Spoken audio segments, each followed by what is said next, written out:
YouTube, Poison Dark Frog Hobbyist. This is Bradley, and I'm here with another video for you guys.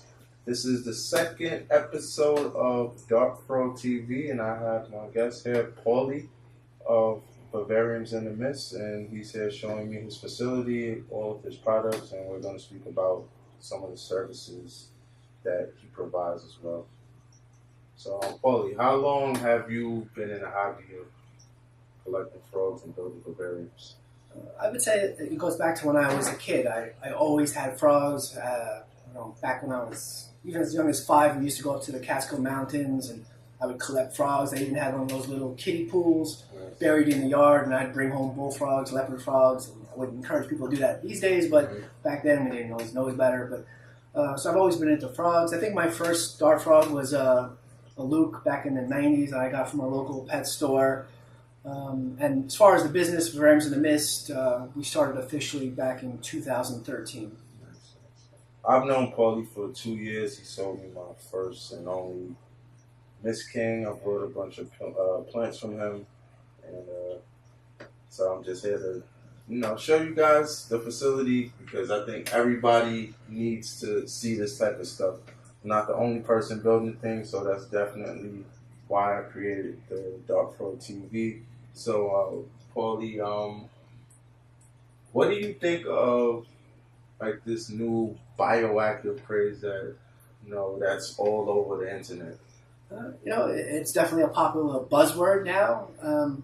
I don't think it's anything different than we've been doing for years, but it's the buzzword now. I mean, literally, you label something bioactive and it sells. That's just how it is now. I think for people who've been in the hobby for a long time, it's somewhat amusing, but it's a good marketing term, so you really can't argue that whether you hate it or not. It is effective marketing. Yeah, that is true because for this year, or like in the last, I would say 8 months, one video I did on like what is the difference between bioactive and naturalistic. It got more views than anything as of recent. So it definitely is a good buzzword.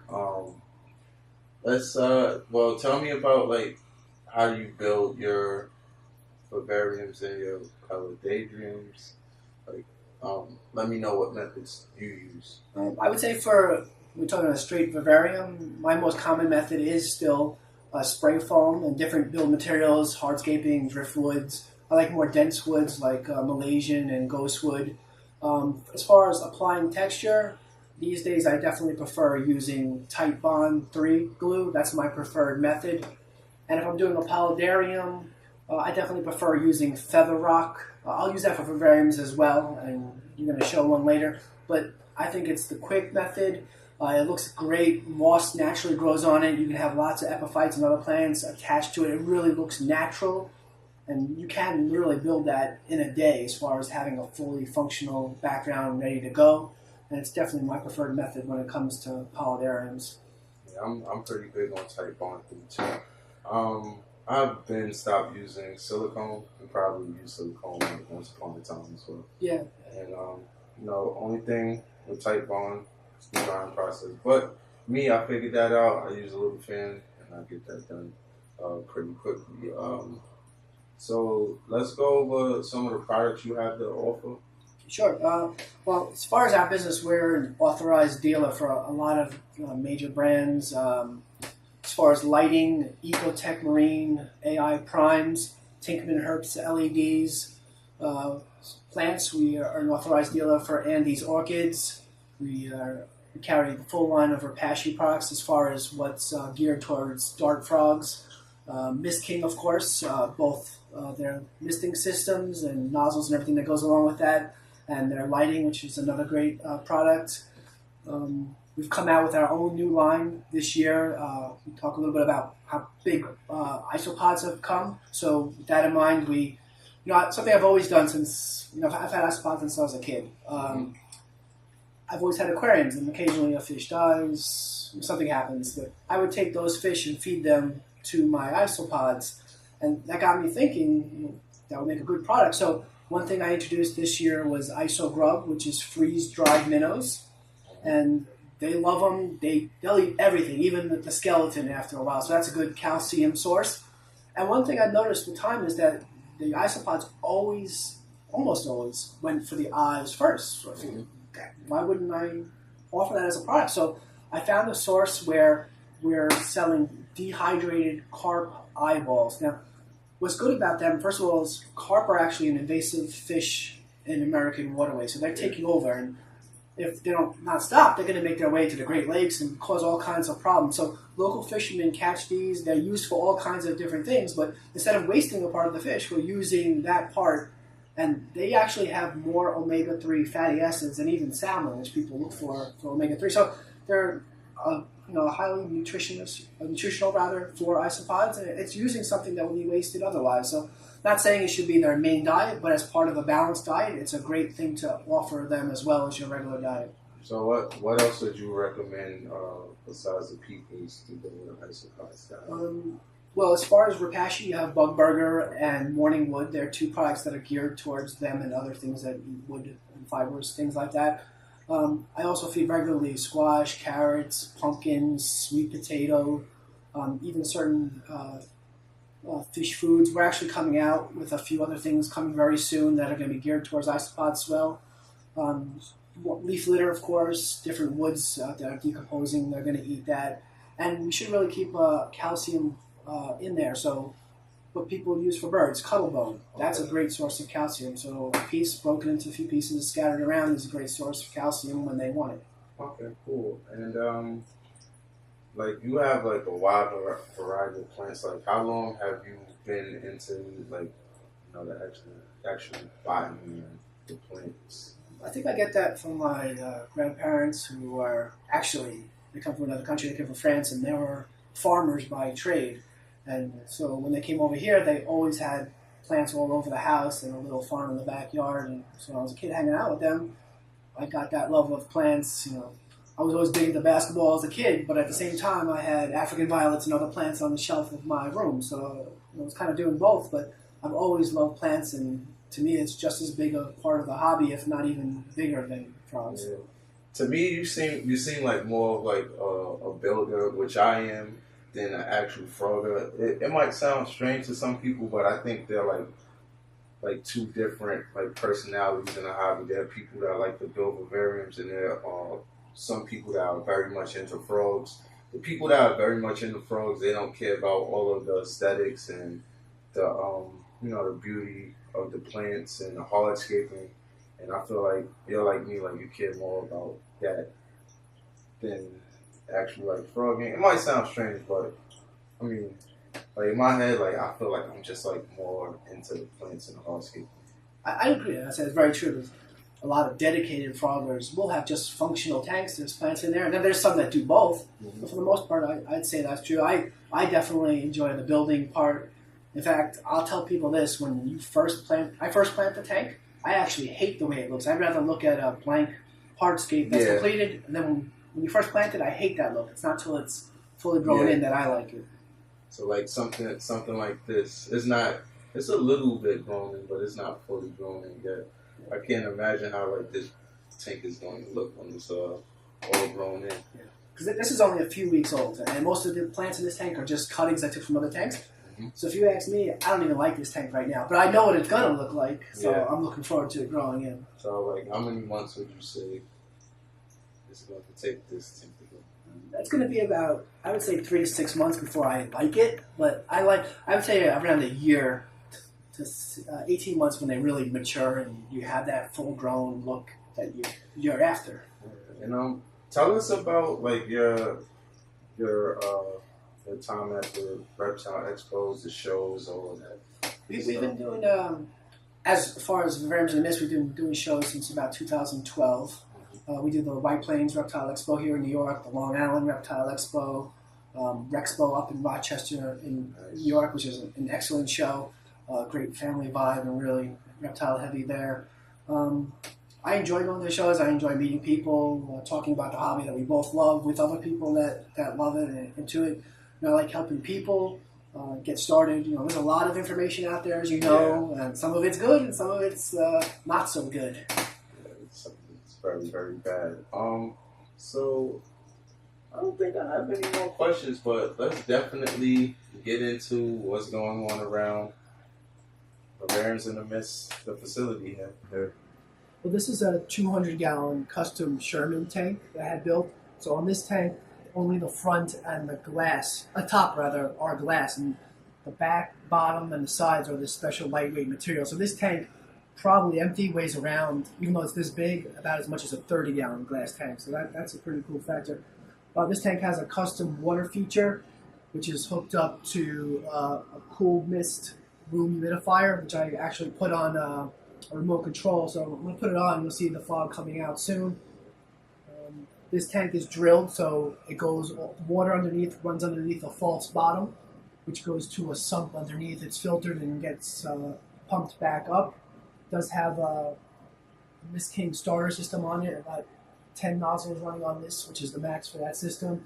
It's running under, lighting is LEDs from Ecotech, the Radions, which are very programmable. Right now they're just coming on, so it's not at its full strength at the moment.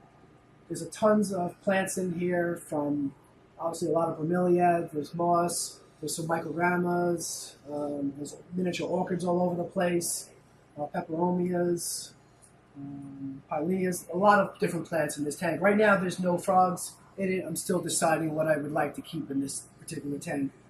Probably something larger, but I'm still deciding. So this is a paludarium. It was made by Custom Aquariums, which I'm an authorized retailer for.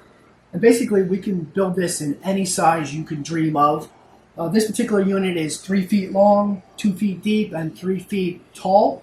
One thing we did do different on this unit, normally the doors would be in the front, but I wanted a completely unobstructed view, so I had the doors put on both sides. So I still have access, but I get this beautiful view, nothing obstructing it at all. I used feather rock for the background. We have those cut flat on the back, so they're very easy just to seal in place. A little bit of carving and cutting to get them to fit the way I want. Some nice pieces of wood for the hardscape. Lots of different plants here, air plants, bromeliads, peperomias, magravia, some different ferns. In the water section, we have Java fern and Nubius. And I don't know if I mentioned it, but a paludarium is basically half land, half water. This holds about 50 gallons of water. Again, it's drilled. It goes down into a sump underneath. I don't know if you can see that, but this is all one unit. Plug and play, ready to go.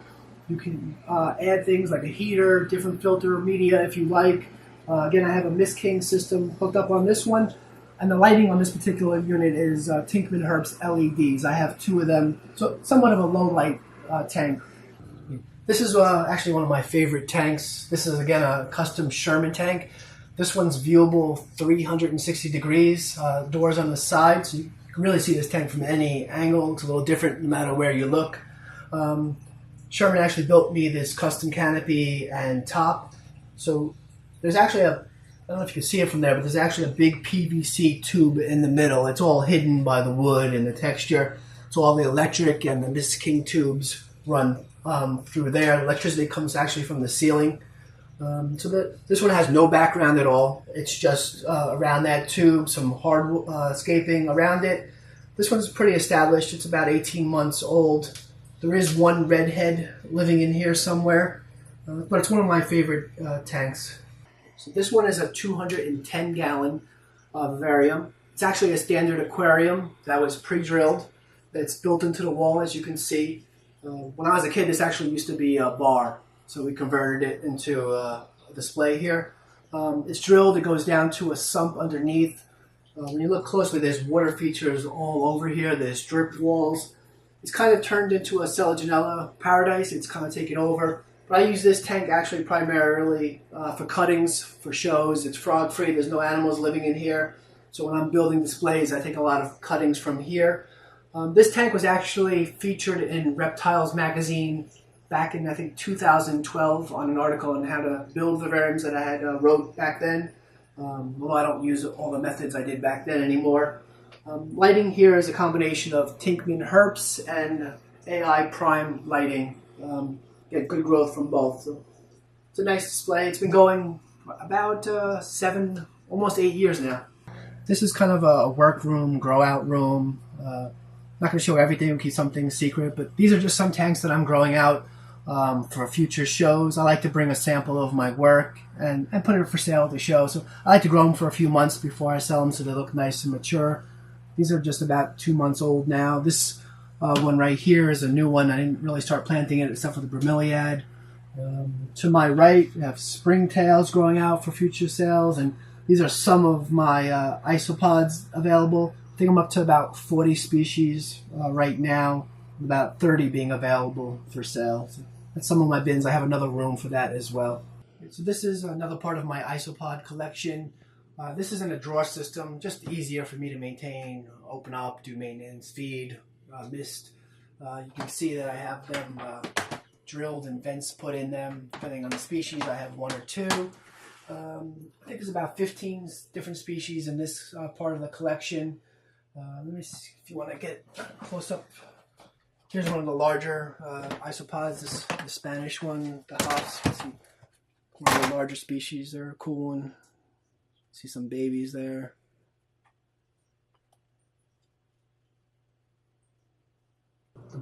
The whole quote-unquote bioactive craze going on. Isopods have become huge. I've kept isopods since I was a little kid. I used to collect them. I thought they were cool then. Call them roly-polies. They have a lot of different names. But with the whole bioactive craze, people are really into them. Not only are they using them in their tank as a cleanup crew, some of the best ones really for that are dwarf whites, dwarf purples, some of those species. But now people are keeping them as pets. So there's a lot of different species being discovered now, and people are really getting into them. It's even led to me creating a whole nutrition line for isopods. We just came out with Iso Grub. We just released Iso Peepers, and we have about another 4 or 5 foods coming in the near future. So we're looking forward to introducing that to the market. But isopod thing is really going crazy, and a lot of people really appreciate them as pets and are keeping them as pets, not just as a cleanup crew.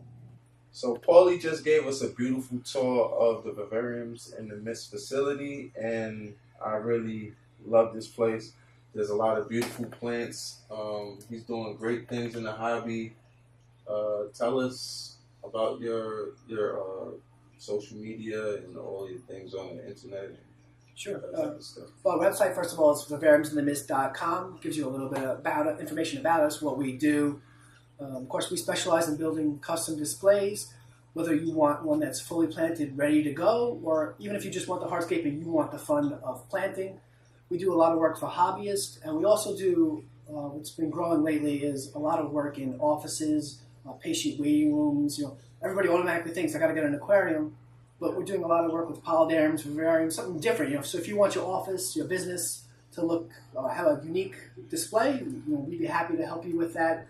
We do work in the tri-state area, or even further away, Pennsylvania, New Jersey. Social media, you can find us on Instagram and Facebook. Just look up Vivariums in the Mist.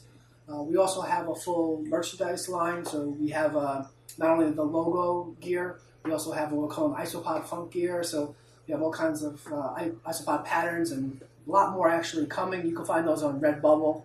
You can find a link on our social media. And also our Iso Grub and Iso Peepers. Those are both available on glassboxtropicals.com, and more are coming, and they'll be available there as well. Definitely get yourself some of these isopod peepers and iso grub. I'm going to take those home today and feed my little Kenyan roaches. And for Paulie letting me come and interview him, I'm going to give him one of my t-shirts, because he's been a great guest. And I'm so very happy that he let me in to his facility. We appreciate that. Thank you, and I return the favor. So, hope you guys enjoyed. Until next time, like, don't dislike, comment, subscribe, and enjoy your frogs. Thank you.